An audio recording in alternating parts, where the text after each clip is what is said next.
मन के अनुकूल जो हो रहा है उसे हम सुख मान लेते हैं, मन के विपरीत प्रतिकूल जो हो रहा है हम उसे दुख मान लेते हैं। बस इतनी ही समझ है हमारी, इससे ऊपर की समझ है ही नहीं। मैं एक आपको भाव सुनाया था पहले कि विदेश से एक महिला वृंदावन आई भजन करने के लिए, बहुत धनवान थी। तो वृंदावन में भी बड़ी कोठी ले ली, सब मकान ले लिया, सब सामान, सब व्यवस्था, और भगवान का भजन करे, इस्कॉन टेम्पल में जाए रोज।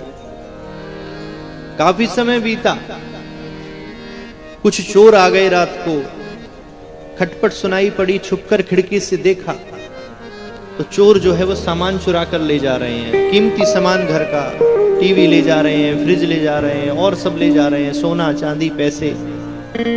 बाहर निकले तो चोर मार डाले, अंदर रहे तो रोए कि नुकसान हो रहा है, अपना सामान कौन जाते देखता है। जोर जोर से रोने लगी, लुट गई, बर्बाद हो गई, सब चला गया। लेकिन थोड़ी देर में भाव बदला, जैसे कल आप सबका बदला कि हमने सुना है कि ब्रज में जितने भी चोर रहते हैं हम सब ठाकुर जी के सब सखा हैं, और हो सकता है चोरन के रूप में हमारे ठाकुर जी ही चोरी करवे आए गए हों, और चोरी करने के पीछे भी कारण हो ठाकुर जी का। क्या कारण हो? इन सब झमेलों में मैं विदेश में भी फंसी थी, वृंदावन में भी आकर मैं इन झमेलों में फंसी रही, इतना बड़ा घर बनाया, इतना सामान एकत्रित किया, उसकी व्यवस्था में दिन भर लगी रहती हूँ, तो माला जपने का समय कम मिल पाता है। तो शायद ठाकुर जी आए हैं, ये सब व्यवधान को ले जा रहे हैं, ना कुछ सामान रहेगा और ना ज्यादा समय उलझन में बीतेगा। बढ़िया, 24 घंटे ना कुछ रहेगा तो भजन करूंगी आराम से। तो सब सामान उन्होंने गाड़ी में रख लिया, और फ्रिज को जब रखने लगे चोर तो दौड़कर बाहर आई, भैया रुक जाओ रुक जाओ, ये आज ही खराब भयो है, कल भिजवा दूंगी ठीक करवा के, एड्रेस भेज देना। खराब ले जाकर क्या करोगे? चोर भी डर गए, कैसी मैया है, अपना सामान खुद ही दे रही है, लग रहा है ये भी कहीं से चुरा के लाई है। चोर भी डर करके भाग गए।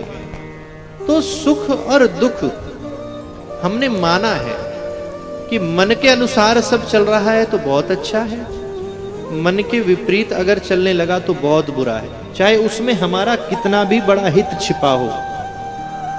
लेकिन कथा श्रवण के बाद, जैसा महाराज श्री ने कहा, जब विवेक की जागृति होती है